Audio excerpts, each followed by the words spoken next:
আসসালামু আলাইকুম। সুপ্রিয় 2026 সালের এসএসসি পরীক্ষার্থীবৃন্দ, তোমাদের পরীক্ষার ফলাফল প্রকাশের নতুন তারিখ ঘোষণা করা হয়েছে। এক্ষেত্রে তোমরা অনেকেই কিন্তু গুগল থেকে যে তারিখটা দেখাচ্ছে সেই তারিখটাই তোমরা তোমাদের পরীক্ষার ফলাফল প্রকাশের তারিখ হিসেবে ধরে নিয়েছো।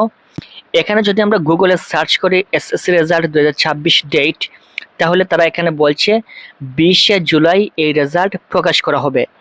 এখন প্রশ্ন হচ্ছে গুগলে তারা যে ডেট দেখাচ্ছে সেটা সঠিক কিনা। এটা কিন্তু সঠিক নয়। এর কারণ হচ্ছে গুগল থেকে যে ডেট তারা দেখাবে সেটা যে কোনো একটা নিউজ থেকে কিন্তু তারা এই ডেটটা নিয়ে দেখায়। এটা প্রতিদিন কিন্তু আপডেট করে না।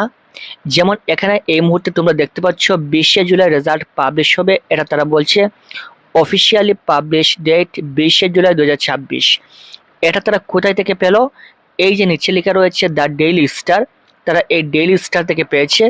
এখন যদি আমরা দ্য ডেইলি স্টারে প্রবেশ করি তাহলে দেখতে পাচ্ছেন এই নিউজটা কিন্তু 8 জুন 2026, অর্থাৎ এই যে দেখতে পাচ্ছেন 8 জুন 2026 সালের অনেক আগের নিউজটা কিন্তু তারা এই মুহূর্তে গুগলের ডেটে দেখাচ্ছে এখানে 20শে জুলাই। কিন্তু তোমাদের পরীক্ষার রেজাল্টের তারিখটা যে পরিবর্তন হয়েছে সেটা কিন্তু গুগলে আপডেট দেওয়া হয় নাই, যার কারণে অনেকে হয়তো বা গুগল থেকে নিয়ে বলছেন যে এখানে গুগল বলছে 20শে জুলাই রেজাল্ট প্রকাশ হবে। সো তোমাদের রেজাল্ট প্রকাশের নতুন তারিখ কিন্তু ঘোষণা করা হয়েছে। এখান থেকে যদি আমরা একটু পড়ি তাহলে বুঝতে পারবো। আন্তঃশিক্ষা বোর্ড সমন্বয় কমিটি ও ঢাকা শিক্ষা বোর্ডের চেয়ারম্যান প্রফেসর সৈয়দ আখতারুজ্জামান দৈনিক শিক্ষা .com-কে বলেন, 20শে জুলাই ফল প্রকাশের একটা আলোচনা ছিল ও আছে। সে অনুযায়ী আমরা মোটামুটি প্রস্তুতি নিচ্ছি, তবে 20শে জুলাইয়ের মধ্যে মনে হয় আমরা বোর্ডগুলো পারবো না, আরেকটু সময় লাগবে। তার মানে তারা বলছে তারা বোর্ডগুলো 20শে জুলাই রেজাল্ট প্রকাশ করতে পারবে না, আর একটু সময় তাদেরকে দিতে হবে। আমাদের প্রস্তুতি অলমোস্ট ডানের দিকে, আরো 2-4 দিন হলে আমরা সঠিক জায়গায় চলে যেতে পারি। অর্থাৎ তারা বলছে আরো 2-4 দিন তাদেরকে সময় দিতে হবে, অর্থাৎ 20শে জুলাইয়ের পর আরো 2-4 দিন তাদেরকে সময় দিতে হবে। তারা এরপর রেজাল্ট পাবলিশ করবে। 20-এর পরে কয়েকদিন লাগতে পারে। কি পদ্ধতিতে পাবলিশ হবে ফল সেটা নির্ধারণ করতে হবে, যেহেতু নতুন সরকার। আগে যেভাবে প্রকাশ করা হতো সেভাবে হবে কিনা এসব বিষয় আছে। সেক্ষেত্রে 1 সপ্তাহ লাগতে পারে, আবার এর আগেও হতে পারে। মূল কাজ আমাদের রেডি আছে।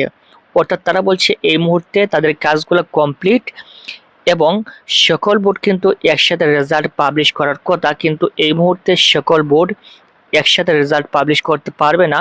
কিছু বোর্ডের এখনো পর্যন্ত কাজ বাকি রয়েছে, যার কারণে একটু সময় প্রয়োজন হবে। আরো 3 থেকে 4 দিন তাদেরকে সময় দিতে হবে, অর্থাৎ 20 তারিখের পর আরো 3 থেকে 4 দিন।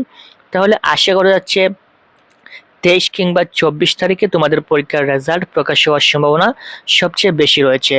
আমরা অবশ্যই তোমাদেরকে জানিয়ে দিব যখনই শিক্ষা বোর্ড থেকে নোটিশ প্রকাশ করবে। এবং তোমাদের পরীক্ষার রেজাল্ট সংক্রান্ত রেজাল্টের উপর অনলাইন আবেদন, বোর্ড চ্যালেঞ্জ, কলেজ ভর্তির সকল আপডেট সবার আগে পাওয়ার জন্য অবশ্যই আমাদের ফেসবুক পেজটি ফলো দিয়ে ইউটিউব চ্যানেলটি সাবস্ক্রাইব করে রাখবেন। Thank you so much.